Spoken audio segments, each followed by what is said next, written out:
Morning, I'm Mike Gisondi. I'm from Stanford University. I'm really excited to be here. I'm excited to see so many students going to emergency medicine this year. That's really gunner of you to come to the meeting at all and then come to my talk. I love it. So that's awesome. I'm really happy. So we're going to talk about the match.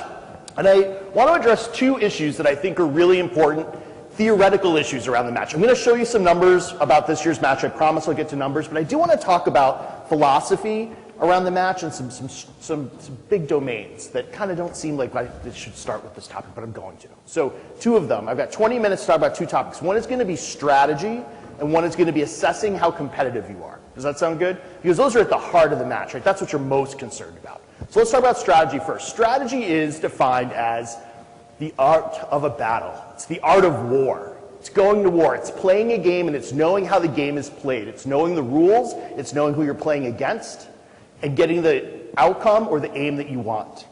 So the match is just another game. How many games have you gone through to become a doctor? How many hoops have you jumped through, right? The match is simply a game. If you know how to outwit and outlast and outplay everybody in the game, you're the survivor. You get the golden trophy, right? I just took a ton of euphemisms and put them all together right there, okay? So I want to illustrate this with a discussion about my daughter to just show you what strategy means.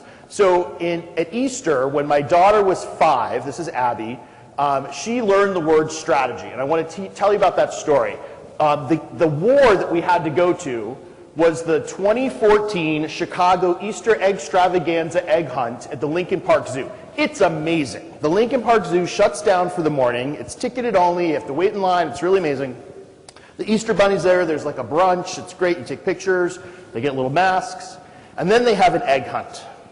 Now, this is my daughter. It's hard to appreciate, but that's a yellow ribbon that Easter Bunny is going to cut. And then my daughter's crouched down. She's got her Easter basket right here. The eggs are over there. You go over this wooden bridge, there's some geese underneath it, and across the bridge, there's a cornucopia, much like the Hunger Games, of all of these Easter eggs, okay? And it goes as far as the eye can see. I mean, it's really like a half mile of eggs, just as far as the eye can see. And what you can't appreciate in this photo is that behind her are 1,000 kids, most of whom are twice her size and can outrun her in a second, right? And I'm there taking this photo as single dad duty that day. I had to go by myself. And I thought, oh my God, I have a 5-year-old with a big Easter basket, and she wants all these eggs, and what if she doesn't get all these eggs again? And what's going to happen, right? I'm going to have to deal with that this afternoon. And then the countdown begins, right? So the crowd's going on. They're at 10, 9, and I'm like, what do? I've got to teach her strategy. And I turn to Abby and I pull her around and I say, listen, do not go for the cornucopia. If you go for the cornucopia, you will die, just like all of the people in the Hunger Games. I'll show you the movie later, but don't go for it. And she's like, what are you talking about? 6, 5, 4. And I'm like, listen, there's a bunch of eggs right there. All of the dumb kids are going to go for those eggs. Go past those eggs, run as fast as you can, all the way to the other end of the zoo. Go as fast as you can. Back there, there's going to be tons of eggs and no kids, because all the dumb kids are going to stop right there. And she goes, okay, Daddy. Boom, like a light. She goes off. I can see this little pink coat flying across the zoo. And I'm just strolling. And now I'm like, I win, right? And all the dumb kids, they go right for the cornucopia, and they all get killed. They get like 3 eggs. And Abby, she goes all the way to the other end of the zoo, and her Easter basket is packed by the time I get there. She's got them in her pockets. Then all the dumb kids are coming up with their like half-empty Easter baskets, right? And she's taking pity. She's like, I have an extra egg. All right? So my daughter, look at her. She's so happy she got the Lincoln Park Zoo tiger egg, the striped egg. That's a big deal. Why did Abby get so many eggs? Well, right. So the first picture is actually a video. I didn't want to risk a video in a talk, but I asked her, what word did you learn on Easter? And she says strategy, right? Why did she get so many eggs? She avoided it. Okay, good. She prioritized. I'm going to argue that she had an advisor. Me. I knew how the game was played. I knew Abby's strengths relative to her peers, and I could give her a plan of action that would achieve her aim. That is what you guys have to have. You must have an advisor. The biggest strategic mistakes in the match are made when you try to do this alone. And I've seen this over and over again. A student thinks, I don't really like the program director. I don't really want to match at my home school. I'm not going to engage. And I'm going to do this on my own. And your letters are weaker, your advice is terrible, and you're the one that doesn't match. So you have to listen to an advisor, you have to get multiple sources of advice, you have to get trusted sources of advice, and you have to listen to the advice. So every one of you in this room, think about for a second, who are your main advisors? Where else can you get advice? Away rotations are important to get letters, but away rotations are important to get other sources of advice. When you go to the away rotation, ask to meet with the clerkship director and the program director, even for 15 minutes, just to vet the list. Here are my stats, be honest. Every red flag in your file, you put them on the table, you put your list down, and you ask, is this going to work out for me? All right, so where do you get good advice? You get good advice from people who run residency programs, who look at the numbers every single year, and they know how competitive it is year over year, and they know how the game is played, right? And they can look at your strengths relative to your peers. That's who you listen to. You don't listen to residents. Residents are so nice, right? The residents are on shift with you during your rotation, and they're like, hey, let me teach you how to read this EKG. Hey, man, where are you going to apply for residency? Oh, my God, yeah, you're going to be great. You're totally going to get into that program because you're a nice guy. Thanks for reading this EKG, right? They have no idea what they're talking about, right? Residents can be great about talking about places where they felt welcomed on interview day, where they felt like the staff perhaps was rude. They can talk about things like that. And now, those are very important things, but they can't assess your competitiveness. They don't have that skill set.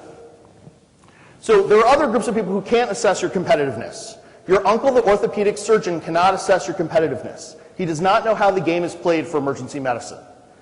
The dean's office, unless they assign you an emergency physician who runs a residency program, probably can't assess your competitiveness and will tell you to over-apply, because the dean's office job is to get you to match, because every student in your school needs to match. That is their goal. That is their game. You're playing in their game. Be wary of that. Interview trail rumor mill. So when you're out on the trail, and you're interviewing places, you're going to sit down and there's a breakfast often. And everyone talks, and that is Student Doctor Live the musical, okay? It's a bunch of anonymous people who don't know you telling you misinformation about the place they were at just yesterday. My students are not allowed to speak about other programs. I make a rule. If I write a letter for you, you're not allowed to speak about another program, ever. You sit down and you listen to the musical, you take some mental notes, you flush them away because it's all misinformation, and you move on with your life. I would recommend you all do that. I would recommend you delete your student doctor account. It'll drive you crazy during interview season. All it does is cause heartache. None of that information is valid. It's from a bunch of people with fake screen names who know nothing about how this game is played. Save yourself that problem. And don't go right on student doctor. The doctor's not, like, I'm going to look later today and see which one of you did it. So don't trust blog sites, except for this blog site. This blog site's really good. All right, so Academic Life in Emergency Medicine has a series called EM Match Advice that I host with panels of program directors. I only interview program directors who know how the game is played. I never interview anyone who's not a program director. They know how the game is played. Listen to those things. All right, so that was strategy. Let's talk about competitiveness. You want to see some numbers, so I'm going to show you some numbers. This is hot off the press from the NRMP data tables that just came out a couple months ago about the 2019 match. I'll show you some interesting facts about it. So there is a rise in the number of programs. Part of this is because some of the osteopathic programs are switching to ACGME accreditation. They have one more year to do this until 2020, so we continue to see some of the straggler programs kind of coming across now who are trying to make their decisions on what they were going to do. They're coming across now. My alma mater, Loyola, any Loyola people here? Loyola's got a program now, so there's a couple new programs at universities as well. But this caused, with expansion programs and new programs, 441 new spots in the match. And if you look at the bottom, how many extra LCME students, so LCME is defined as allopathic medical schools, so MD schools in Canada, the US, and Puerto Rico, how many extra LCME students matched emergency medicine? 9. So that changes a little bit of the competitiveness of our match, I would argue. And you'll see that on this next slide. The unfilled positions were kind of the same. We filled them with osteopathic students, we filled them with international medical grads, we filled them with non-traditional students coming back to do a second residency, returning from the military. We had 30 unfilled spots. When you have 2,500 spots, 30 spots is 0 spots. So a strategy point, you cannot enter emergency medicine through the SOAP. You cannot enter emergency medicine through the SOAP. There are not enough spots open. Most years there's very, very few. This year was 30. It felt like a lot. It's not a lot. There's 2,500 spots. It's effectively 0, right? Greater than 98% fill rate. So when you're looking at your list and you're like, oh, maybe I won't rank these last couple of programs because I'm just going to match emergency medicine through the SOAP, that's a false strategy. You cannot do that. Okay, so it's effectively 0. And then the unmatched students, so the students who only applied to emergency medicine and went unmatched, which is your worry, right, has been a very stable number year over year for over a decade. It's 200. It's usually a 2-to-1 between LCME, 1-to-2 between LCME and non-LCME students. It's a very stable number, about 200. We could talk about why those students don't match in a second.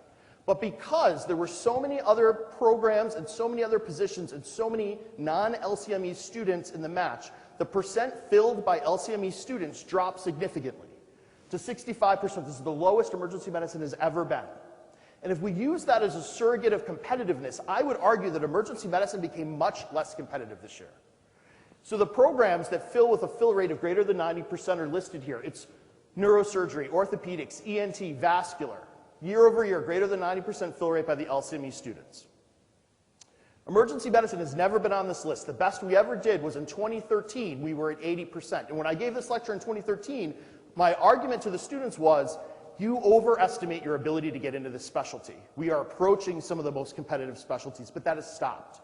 With the conversion of the AOA programs, there's so many AOA programs in emergency medicine, there were not so many AOA programs in vascular and ENT and ortho. So we're diluting out, perhaps, in some ways, the number of positions filled by the LCME, and now you start to see that we're dropping off where we used to be. We used to be as competitive, maybe even a little more competitive than general surgery and OBGYN. We're now approaching pediatrics, and then it's a bit of a jump down for internal medicine and family medicine. So that's a little bit of an interesting statistic. Now, this is the false statistic that students often look at. They say, well, you know, there's no spots open in the SOAP. It's 100% fill rate. 100% fill rate means emergency medicine is very competitive, but it's not an important statistic, right? Because it's always over 98%. You can't enter through the SOAP. So whether we're on this list or not doesn't really matter. And you can see the programs that filled at 100%. The last time we filled at 100% was 2012. All right, so we're going to close with just a couple of comments. The new reality is you probably underestimate your abilities. You're probably more competitive than you think you are if these numbers stay solid, and I think they're going to stay solid. We have no way to limit the number of new programs. We continue to add them every year. Emergency medicine is not a fixed specialty. As long as you have a good program, you're in. So that number is going to continue to go up. So why do students not match? How do you end up in the 200 students that don't match? It's because you're really fixed in your ability to be flexible in the match. You're only looking at certain geographic areas or certain types of programs, and you're not allowing yourself to flex a little bit. If you're only willing to live in Boston, Denver, San Francisco, and Seattle, you've limited your total pool to 12 programs that are extremely competitive. Your chances just went, whew, right? If you're an average student. But average students can match, absolutely. So you have to figure out what type of student you are. You have to find an advisor who will talk to you honestly and assess your application and tell you, this is a red flag, this is not a red flag, you're great, you're not great. You have to apply to 40 programs, you have to apply to 20 programs. You need people who will honestly assess your file, and those are hard to find. Some advisors really just don't want to break the news to you. So find people who will be brutally honest. So assessing your competitiveness, it's a game, right? It depends on the rules, it depends on the other participants, it depends on what you're competing for. So I want you to use these numbers and be armed by them. I'm going to close with just 2 slides that are really stressful, but in a room of very overachieving students, I love to show them. All right, so all of you got into med school, you're all at a Gunner conference right now, I love it. Right, you're the above average, I'm going to tell you. So now let's think about your class rank. You're going to find this out in a couple months in your MSPE. So not everybody's going to be in the top centile of your class. It's just not going to happen, right? So if you are in the middle of an LCME class, I would argue by these numbers you will absolutely match. Average students from an LCME program, as long as they have no personality disorder detectable during an interview, will match. And just ask your residence director, do I have personality disorders detectable during an interview? If they say no, you're good, okay? Apply to 30 programs, not more than 30. Your dean will tell you 50, you're an average student. Apply to 30. The numbers argue that you should apply to 30. And the numbers published by the NRMP every year argue that you should not interview at more than 12. There's this graph, it has an asymptote. You approach the asymptote at 12, 13 doesn't add anything to you. 14 doesn't add it, you're at the asymptote. You'll know the graph, you'll see it. If you're in the top part of your class, congratulations, don't be cocky, because I've seen AOA students be the ones not matching, because they're cocky on the trail, they're terrible people, right? So I was AOA. So it's terrible people, right? So don't be cocky. I would say that you can interview at a little less. Interview at 10, apply to 20. You don't need to apply to 25. You don't need to apply to 30. You're AOA, you're top of your class. Don't go mucking up the system. This is where we're over-applying and driving everyone crazy. If you're at the bottom of your class, emergency medicine is not a guarantee, and you need to talk to your advisors, honestly. All right, same thing for STEP scores. This one hurts even worse. All right, so the STEP is a criterion reference test. It's not norm reference, even though we think about it as norm referenced, right? So when we look at statistics, if you are at the mean or one standard deviation above or below, you have the same score. It's criterion referenced, right? So did you know that a 208 and a 249 are the same score? That just made you feel really bad for those who got a 249, right? You're pissed. Yeah, all right, so it's criterion referenced. So statistically speaking, you're an average applicant, even though we all use it as norm referencing, right? If you got the 249 and he got the 208, you feel pretty good, but you're the same student. Now, statistics being statistics, though, if you beat the mean by a standard deviation or two, you are statistically significantly better at taking tests, and you're statistically significantly more likely to pass your board someday. That's all it tells you. It doesn't tell you you'll be a better doctor. So how many programs should you apply to? Depends on where you're applying, depends on the strength of your application, depends on the number year over year. Talk to your advisors. That's my summary slide. Any questions? It's a pleasure to speak to you guys today. Good luck in the match. I can't wait to see you at Stanford.